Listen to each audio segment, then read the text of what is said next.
Right. So we're going to take this to ASU because we're both students there. And I'm sure a lot of you who are listening are from Arizona or have some connection to Arizona and Project Humanities. And that's how you heard about this.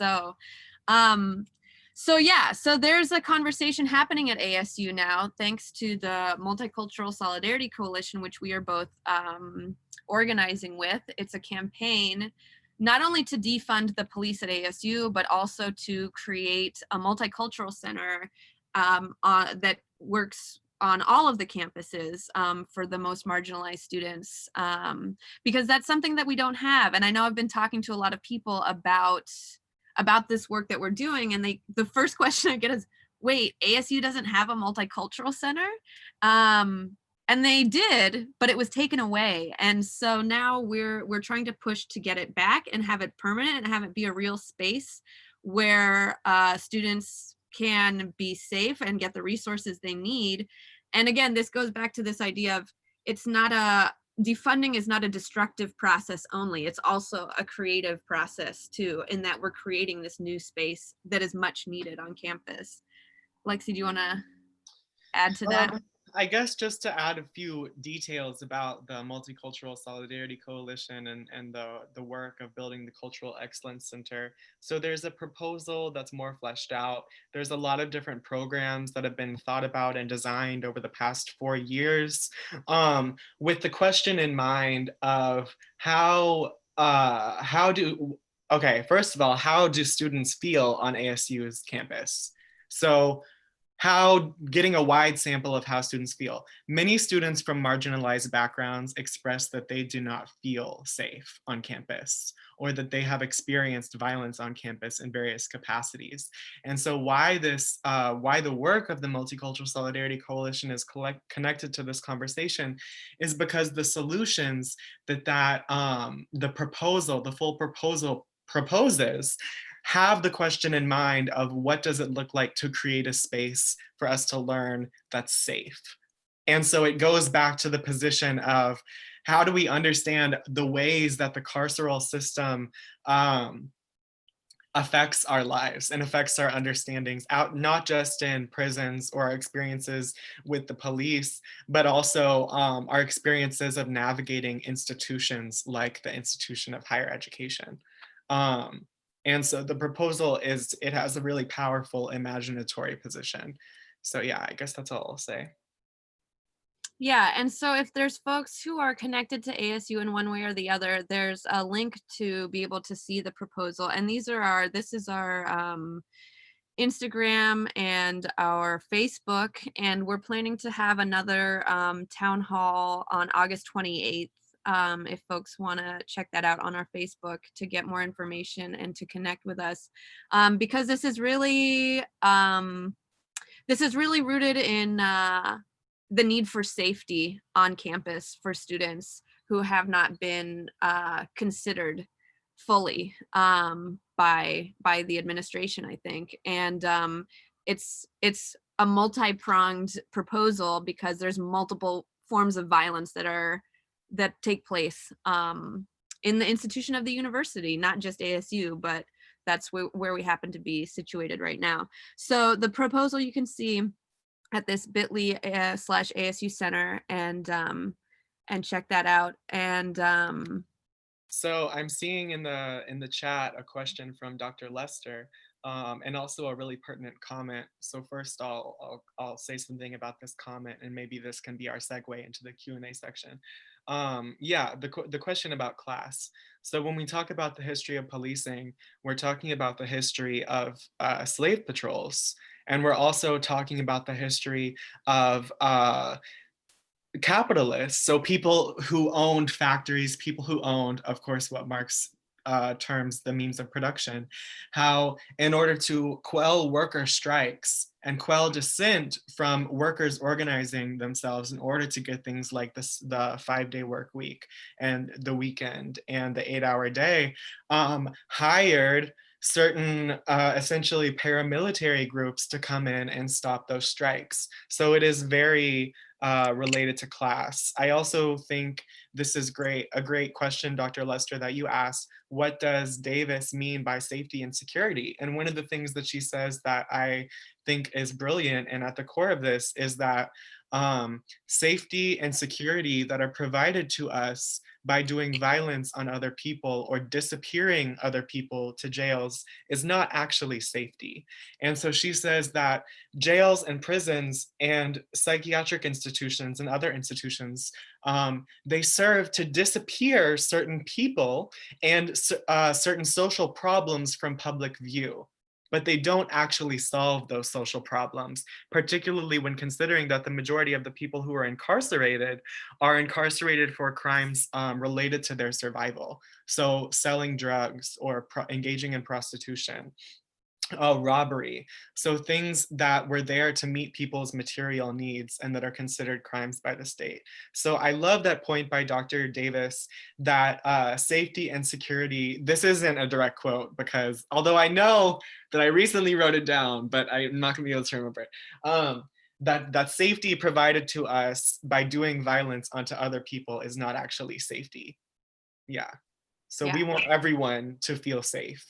And we don't want our safety to come at the expense of anyone else, which is why we need to put those who are experiencing the highest levels of unsafety or violence by the state, particularly Black people, Brown people, Latinx people, undocumented people, queer and trans people, Muslim people, and increasingly with the level of everyday hate crimes against Asian people in the US as well.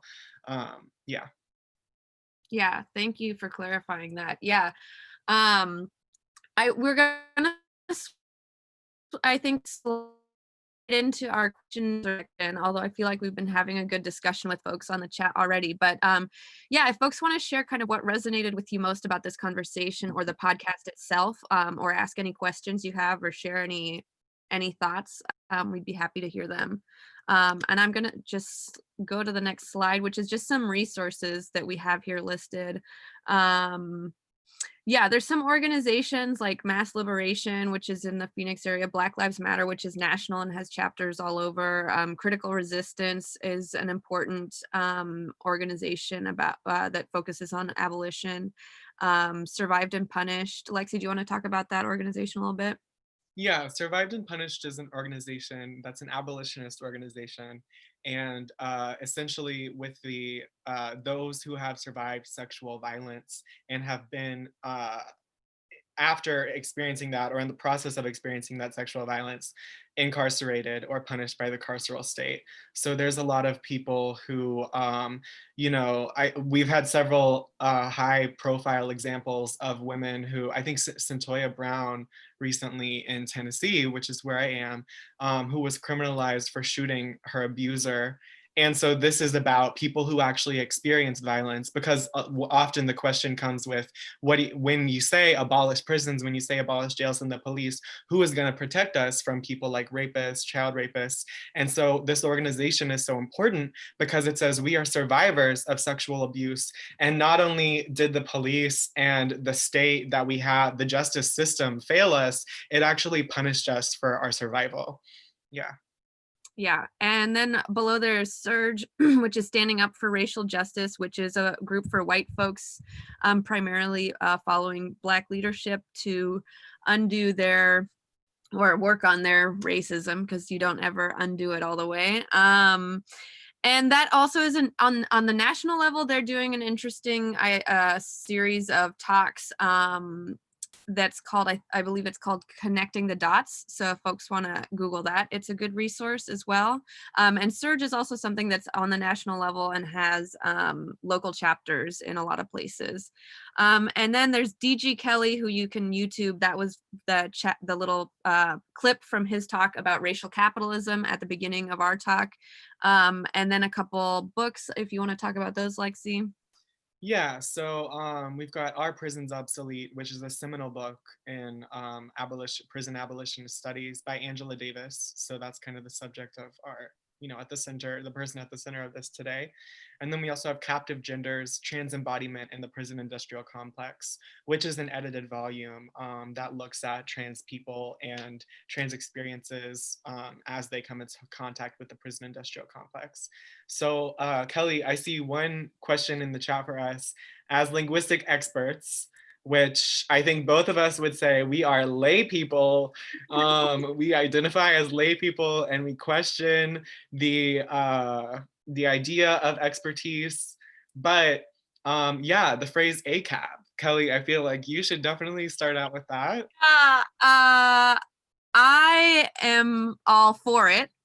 I think that there's multiple understandings of what ACAB really means. There's different takes on that. I have had this conversation actually with my parents multiple times because they think ACAB is being unfair to bastards because there is no shame and there's nothing wrong with being born out of wedlock. We could do a whole other hour-long talk about the social construct in an institution of marriage, but we're not going to go there. But anyway, so I would say the only thing problematic about ACAB is that it is unfair to bastards. Yeah, so all cops are bastards. That's what it stands for. Right. But then I just say, well, then you can just say all cops are bad, and I think that's fine, and those are the same letters, and yeah, I mean, if another, if we're talking about perceptions of ACAB and perceptions of calling, a full group bad, which I know is a growing thing, not all men, all lives matter. But the reality is that what we're talking about when we say all cops are bastards is we're talking about the structural position of being a police officer in this country. That there is no way, the way to do that, the best way would be to not be doing violence onto people. And when we say all cops are bastards, we're positioning ourselves in such a way as to say that cops doing could not be ethical members of society and do their jobs, like fulfill the expectations of their jobs. So it's it's a way to implicate the position of the police officer. yeah. I would say it's not so much about the cops per se.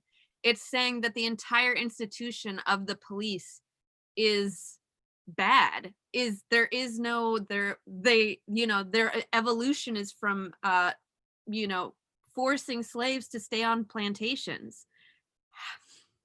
Where in that evolution have they fundamentally changed so that we can say somehow someone in there is good? I mean, I think that's the point. Beyond just this cop and that cop, it's that the institution doesn't allow for ethical behavior because it's an unethical institution. So, because this is the thing too, is you get into this conversation of following orders. They have no agency, they have no autonomy as police officers. So the only thing that they can do is follow orders, and the orders are to protect property, to enforce white supremacy. I don't know what the other orders would be, but that's what the foundation of it, that's what the foundation of the institution is. So unless that changes, I guess this also made me think, Lexi, when you're talking about all the different kinds of trainings that people suggest now, I think, how do you train the police to not exist?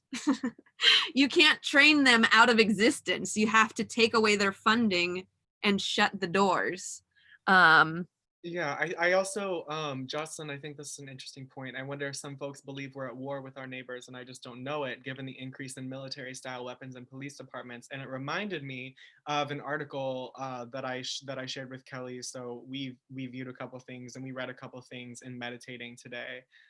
Instead of defunding, could we use refunding, like refunding into other aspects of our society? But the problem is that when we focus on this question of defunding, we're forgetting the larger picture that abolition asks us to consider. So, but to get back to the war, it reminded me of this article that we read, which is by Joy James, who has written a volume on, I think she wrote the Angela Y. Davis Reader. And so what she says is, I'll be brief with this. She says in his 19th century treatise on war, General Karl von Clausewitz describes war as an act of violence intended to compel our opponent to fulfill our will. And so she says, Black, African, and indigenous peoples were terrorized as slaves, colonized, and opponents. Conquest was war. Slavery was war. Convict prison leasing was war. Sharecropping was war. COINTELPRO was war. The war on drugs criminalized anti-war protesters as pothead hippies and Black radicals as junkies in a counter-insurrectionist war. And she says mass incarceration is also war. So bringing this, figuring out how are we orienting ourselves to these questions, and how are we understanding things like violence and the histories of violence and the ways that violence touches our lives in so many different of the institutions that we have to move through in order to exist in the world. Yeah.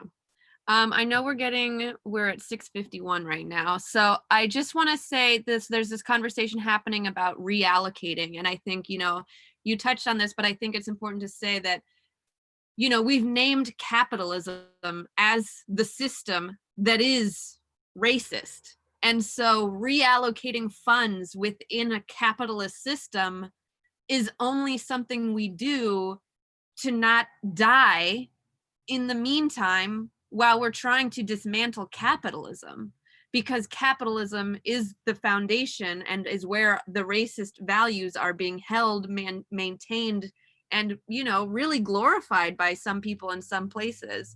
And so yes, we're reallocating, but it's deeper than that. It's a reorienting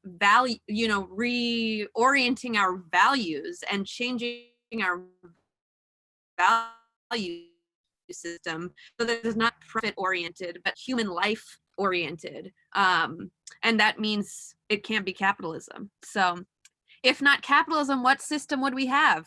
There's this also false dichotomy that it's capitalism or communism. There's really a number of economic systems that have existed in the world, and I think my personal opinion, having worked with indigenous Mapuche communities in Chile, is that we need to listen to indigenous folks when it comes to how to restructure our economy. That would be my answer to that question. There's not like it's not a named thing per se right now, because and then also communism and socialism have been perverted in our society in the US. And so it's a very difficult conversation to have when trying to talk about other possible solutions. But I think we don't have to have the solution right now in order to begin dismantling what we have right now. I think that's also not a false dichotomy. And I think this is also an important thing to recognize, is that we are living in an very contradictory world. And so when we're organizing and making moves to change this world, we can't then expect ourselves to be somehow pure and coherent in one particular way, because we're addressing a whole load of incoherent, conflicting problems. So I think that's something to keep in mind, that there's not a binary here or Yeah. anywhere. And if I could just jump in really quick, just to reify what you said, Ruth Wilson Gilmore, who is also an abolitionist and also a contemporary of Angela Davis, says that capitalism requires inequality and racism enshrines it. And she says racial capitalism, which is to say all capitalism, is not a thing, it's a relation. It will continue to depend on racial practice and racial hierarchy no matter what. Another way of saying you can't undo racism without undoing capitalism. And to address some of the concerns that are coming from the comments, I think, yes, to really quickly address the concerns about prisoners, mass murderers belong in prison. Some police do some positive things. when I would recommend looking into the literature a bit, particularly starting with Are Prisons Obsolete by Angela Davis, because she takes this question on very seriously and says, what do we think the police officers are doing already? What services are they providing our society? And then saying, how are they claiming to mend social problems or to solve the social problems of poverty, for example, homelessness, by increased criminalization and increased incarceration of homeless people, as I saw someone else brought up in the chat earlier, and saying, actually, are the police doing those things that we think that they're doing? And what all does the prison system do? What all does the institution of prisons, which is not just the, the board of directors of a prison or the people who are in charge, Core Civic, which is a major corporation, but also companies like Aramark, people who provide prison food, and the prisoners themselves who are engaged in labor where they're paid next to no funds for their labor. So what is all of this actually doing in our society? And do we think that these are actually the real answers that work for us? So when we think about mass murderers, yeah, I mean, when we think about rapists, it's like, how many rapists are in jail versus how many rapists exist in the world? The carceral system is not working for us to address sexual violence in the first place. Yeah. I think it's about time for us to wrap up. Oh, Yes, well, you know, you have thrown us out all kinds of morsels of stuff. And what I like about this is that it's not an opportunity to resolve an issue, but to actually tease at how complicated this is. So you've guided us through a number of those points. I think that you addressed this notion that this is as much about language, but it also, we provided some strategies of how people might go back and rethink about this. And also how they might talk to those in their circles who are approaching this with much skepticism, that this is more complicated than one or the other. And I also like the fact that you're talking both about, which is what I keep hearing in conversations, about reimagining. And to reimagine something isn't about a linear solution to it. It's recognizing that what exists now isn't working. So take the opportunity to see how this might work better for more people, not all people. So if nothing else, this conversation serves to show how, you know, one of the next conversations we've got coming up this semester really is about the way in which Ibram Kendi says that, and others, Cedric Robinson and W.E. Du Bois, that racism is very much connected, American racism is connected to capitalism. And so we will carry that conversation into something we call Money Matters, the economics of racism. What's also interesting, and thank you for bringing that up, is that we'll be talking about specifically conversations that white women are having with other white women about dismantling white supremacy. So you have provided in this conversation a wonderful way to kind of segue into these other conversations that are totally based on what is happening now.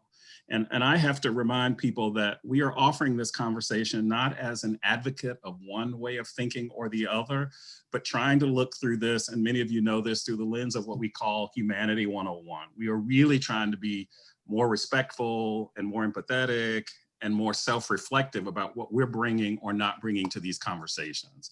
And, you know, it's often that we can't respect what we don't understand. So this is an invitation to try to understand more.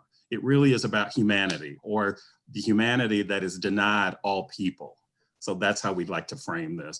Please join me in thanking both Kelly and Lexi for a very provocative hour of conversation. There are resources here. We will provide resources for those who have attended. And we certainly want people to continue to stay with us through these conversations. Just because we are not together doesn't mean we have to be disconnected. So I thank Kelly and Lexi, and I thank all of you for attending tonight. Please look us up on Facebook. Please give us resources, ask us more ideas. We will continue this conversation. And by all means, tell somebody else if you enjoyed anything about this conversation.